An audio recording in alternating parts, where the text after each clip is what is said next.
بنگلور میں جلسہ ہوا, میں نے اس کو مناظرے کا چیلنج کیا, ایکسیپٹ اس نے کیا ہی نہیں کبھی سے. آج بھی زندہ ہے, اگر آج بھی تیار ہے تو ہم بھی تیار ہیں. سن لیجیے مضبوط کیا بولتا ہے. عید میلاد النبی عید کا دن نہیں ہے, گھروں میں اچھا پکا کر کھانے کا دن نہیں ہے, بریانی کھانے کا دن نہیں ہے, نئے کپڑے پہننے کا دن نہیں ہے, گلی گلی گھومنے کا دن نہیں ہے. دیکھیے روک رہا ہوں, تھوڑی سی آواز دے, اور آپ تھوڑا خاموش سنیں گے تو آواز آئیں گی, باتیں بھی کر چل رہی ہے تو تھوڑا سا شور ہو رہا ہے. اب آئیے ذرا دوسری انٹری دیکھیے. جیسے کہ میں نے عرض کیا, خواتین و حضرات, ہماری یہ آج کی آخری نشست ہے.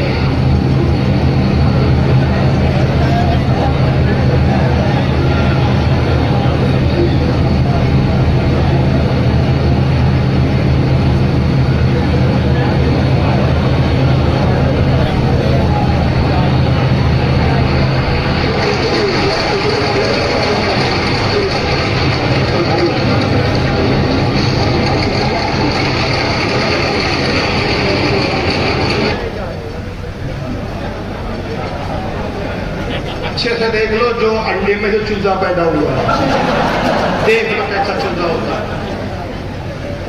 کہتا ہوں کہ ذاکر نائک صاحب جب اسٹیج پر آتے ہیں ان کی انٹری کیسے ہوتی ہے. Let's welcome on stage the articulate analyst, Dr. Zakir Naik.